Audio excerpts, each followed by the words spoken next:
Bismillahirrahmanirrahim. Assalamualaikum warahmatullahi wabarakatuh. Kita bertemu lagi dalam pembelajaran sejarah peminatan kelas 12 IPS pertemuan kedua bersama Bapak Purnama Nurdiana Purnaman. Oke. Adapun yang kalian harus dikuasai pada kompetensi dasar ya yang sekarang, yaitu menganalisis secara kritis respon internasional terhadap proklamasi kemerdekaan Indonesia, dan ini merupakan bab 1 di buku yang kalian pegang itu. Nah, nanti di bab 1 ada 3 subbahasan, dan setelah kita selesai dalam 3 subbahasan atau 3 pertemuan, maka kita akan ulangan bab 1.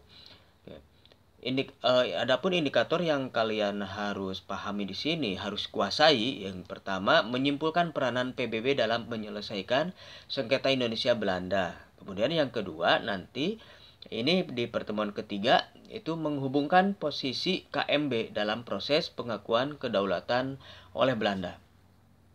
Nah, pengakuan PBB terhadap kemerdekaan Indonesia di sini tidak lepas dari upaya diplomat Indonesia dalam memperjuangkan kemerdekaan Indonesia di forum PBB. Nah, di sini diklasifikasikan ada 4 orang, yaitu Agus Salim, Suta Syahrir, Sumitro Joyo Hadikusumo, dan Lambertus Nicodemus Palar. Nah, di sini orang-orang ini yang luar biasa yang mampu menembus ke pengakuan PBB. Kita berawal dari Agus Salim. Peran Agus Salim terhadap memperjuangkan kemerdekaan Republik Indonesia itu diawali dengan perundingan pendahuluan di Jakarta pada tanggal 23 Oktober 1945 yang membahas konflik Indonesia Belanda. Agus Salim ini berargumen membantah Indonesia merupakan bagian dari kerajaan Belanda dengan argumentasi bahwa Belanda sudah kalah perang dan menyerah kepada Jepang pada tahun 1942, sehingga Belanda tidak memiliki hak kekuasaan atas Indonesia. Nah, ini adalah tugas kalian. Tolong pahami di sini apa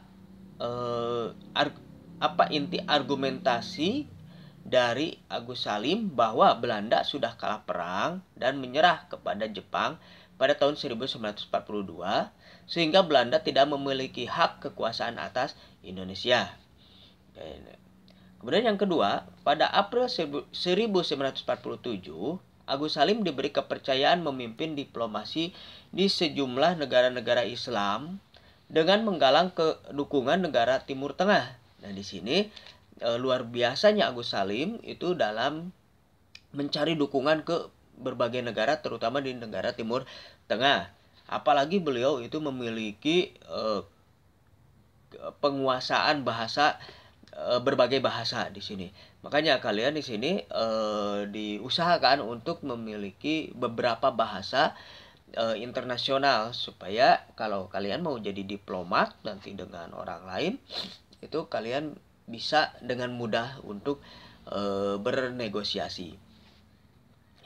Kemudian pada tahun 1947 ditunjuk sebagai salah satu delegasi untuk mengakhiri sidang Dewan Keamanan PBB di New York atas masalah agresi militer Belanda I di Indonesia. Awalnya ini tidak direspon oleh anggota-anggota PBB, namun atas kepiawaian mengolah kata dan fakta, anggota PBB bersedia untuk mengakui kedaulatan Indonesia.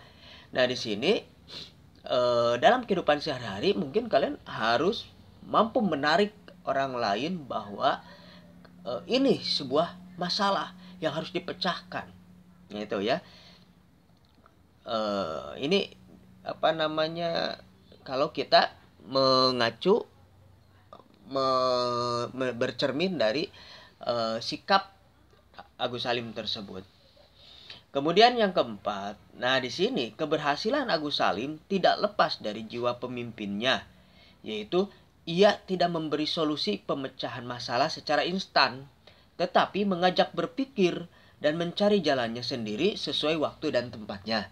Nah, jadi di sini contoh, kalau Bapak misalkan ada tadi pertanyaan, apa maksud dari Agus Salim berargumentasi bahwa Belanda sudah kalah perang dan menyerah kepada Jepang pada tahun 1942, sehingga Belanda tidak memiliki hak kekuasaan atas Indonesia. Nah, kalau ini dijelaskan sama Bapak, itu adalah Bapak memberikan pemecahan secara instan. Nah, di sini Bapak cobakan bagaimana kalian itu memahami argumentasi tersebut, sehingga nanti akan muncul kata "oh", ya. Oke. Itu berarti tugas yang pertama. Oke. Yang kedua ada Sultan Syahrir. Nah, Sultan Syahrir di sini tadi Bapak sudah contohkan dalam Agus Salim. Yang pertama itu Agus Salim, apa perannya? Kemudian yang kedua, keberhasilan Agus Salim itu tidak terlepas dari jiwa pemimpinnya. Nah, bagaimana dengan Sultan Syahrir? Ya, apa peran Sultan Syahrir pada memperjuangkan kemerdekaan Indonesia, kedaulatan kemerdekaan Indonesia di forum PBB? Yaitu bagaimana beliau berperan tersebut. Kemudian yang kedua, bagaimana kalian bisa mengambil sikap atau jiwa pemimpin dari Sultan Syahrir tersebut. Itu setelah kalian baca nanti di buku, kemudian dituliskan di dalam buku catatan, kemudian difotokan ke Bapak. Kemudian yang ketiga ada Sumitrojoyo Hadikusumo. Jadi ada tugas yang pertama tadi argumentasi Agus Salim. Kemudian yang kedua itu Sultan Syahrir, bagaimana perannya dan apa yang dapat diambil dari sikap Sultan Syahrir. Seperti halnya tadi Bapak jelaskan mengambil sikap dari Agus Salim. Agus Salim. Ini kalian mengambil sikap dari Sultan Syahrir. Kemudian yang ketiga, tugas yang ketiga adalah Sumitrojoyo Hadikusumo. Bagaimana perannya? Oke. Kemudian apa yang kalian dapat ambil sikap dari Sumitrojoyo Hadikusumo. Kemudian yang keempat ada Lambertus Nicodemus Palar. Nah, ini yang belum diketahui sama orang lain tentang LN Palar. Nah, di sini bagaimana kalian itu mengambil peran, apa peran Lambertus Nicodemus Palar dalam mencari dukungan pengakuan PBB terhadap kemerdekaan Indonesia. Kemudian LN Palar ini apa yang kalian dapat dari sikap Lambertus Nicodemus Palar. Oke, ini dari buku kita fokuskan di buku pegangan ya, dari penerbit Intan Pariwara. Oke, kemudian peran PBB dalam menyelesaikan sengketa Indonesia dan Belanda. Ya. Oke, ini lambang PBB. Nah, ini tidak lepas dari yang namanya pembentukan KTN, Komisi 3 Negara. Kemudian yang kedua ada United Nations Commissions for Indonesia atau UNCI. Dan yang ketiga ada United Nations Temporary Executive Authority atau UNTEA. Oke. Komisi 3 Negara. Seperti yang kita yang Bapak jelaskan di pertemuan yang pertama, itu ada yang keterlibatan Australia dalam mendukung Indonesia. Nah, itu nanti akan hubungannya dengan KTN. Oke, kita bahas dari latar belakang Komisi 3 Negara. India dan Australia mengajukan permohonan agar masalah Republik Indonesia dan Belanda segera dibicarakan dalam sidang Dewan Keamanan PBB.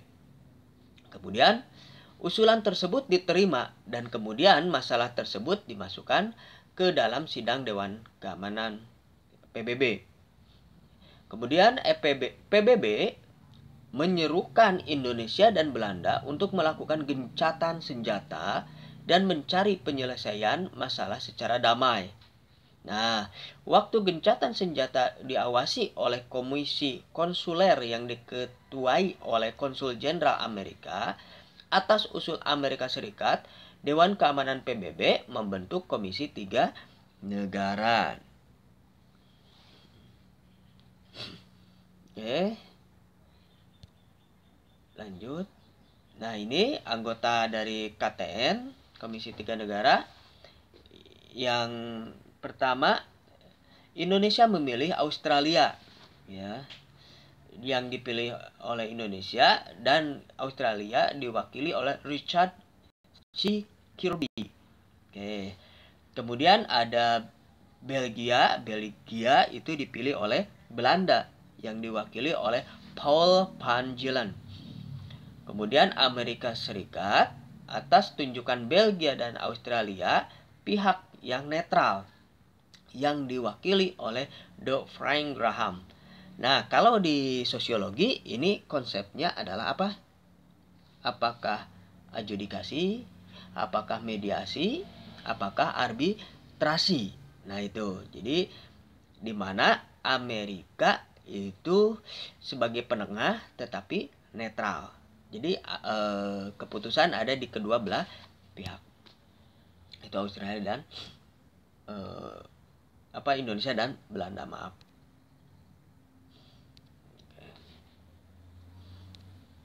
Lanjut. Nah, tugas-tugas KTN itu apa tugas dari KTN? Tugas utama dari KTN adalah menyelesaikan konflik Indonesia Belanda melalui cara damai.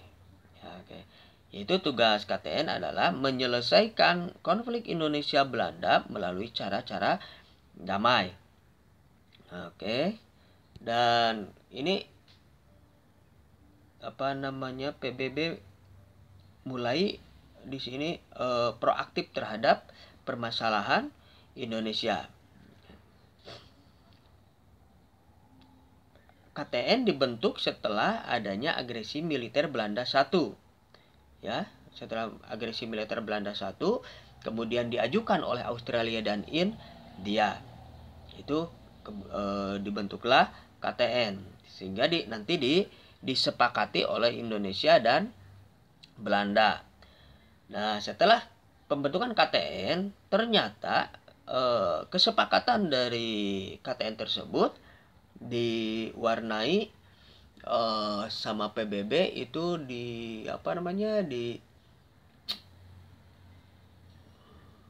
jadi PBB ingkar janji, ya, dengan melakukan agresi militer Belanda kedua. Nah, kemudian dibentuklah UNCI, United Nations Commission for Indonesia. Itu UNCI latar belakangnya karena Belanda ingkar janji dengan melakukan agresi militer Belanda 2 ke Indonesia. Jadi Belanda menyerang ke Indonesia pada tanggal 28 Januari 1949. Nah, pembentukan UNCI tidak lepas dari kegagalan KTN dalam menjalankan tugasnya, di mana tugas utama KTN adalah menyelesaikan konflik Indonesia Belanda dengan damai. Nah, UNCI memiliki tugas utama untuk mempercepat penyelesaian konflik Indonesia Belanda. UNCI berhak memberikan rekomendasi kepada Dewan Keamanan PBB untuk menghentikan sengketa Indonesia Belanda dan memulihkan kekuasaan pemerintah Indonesia. Oke. Itu UNCI. Jadi UNCI, Badan Perdamaian yang dibentuk pada tanggal 28 Januari 1949, di mana pada tahun sebelumnya ada agresi militer Belanda 2. Tadi Bapak salah menjelaskan, ya. Tanggal 28 Januari 1949 itu dibentuknya UNCI, bukan adanya agresi militer Belanda kedua. Kemudian dibentuk dengan tujuan untuk mengganti KTN yang dianggap gagal mendamaikan Indonesia Belanda. Kemudian dipimpin oleh Merle Colhan dari Amerika Serikat dan dibantu Critchley dari Australia dan Haremans dari Belgia. Lanjut. Nah, peranan dan hasil uji. Nah, peranannya itu mengadakan perundingan Room Royen, mengawasi perundingan konferensi meja bundar KMB dan mengadakan konferensi meja bundar atau KMB di Den Haag, Belanda. Nah, adapun hasilnya itu yang pertama mengadakan perjanjian Room Royen antara Indonesia, Belanda. Nah, ini perjanjian Room Royen ini berhubungan dengan sejarah Indonesia. Sejarah Indonesia yang yang nanti terbentuklah Indonesia seutuhnya. Kemudian perjanjian Room Royen diadakan pada tanggal 14 April 1949 di Hotel Des Indes.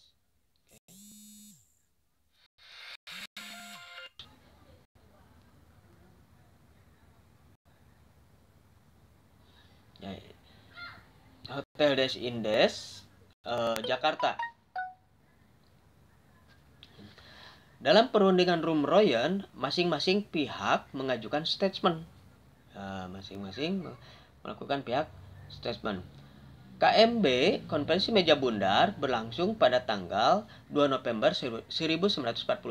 Walaupun ini nanti kita akan bahas. Ini sedikit kita bahas. Di mana perwakilan Indonesia yaitu oleh Muhammad Hatta, perwakilan Belanda oleh Van Marseveen, dan perwakilan dari BFO itu Sultan Hamid. Nah, kenapa bisa terjadi KMB di pertemuan ketiga? Ketua KMB Perdana Menteri Belanda yaitu Willem Drees. Kemudian mediator itu dari UNCI yaitu dari Critchley dari Australia. Belanda mengakui Republik Indonesia Serikat sebagai negara yang merdeka dan berdaulat.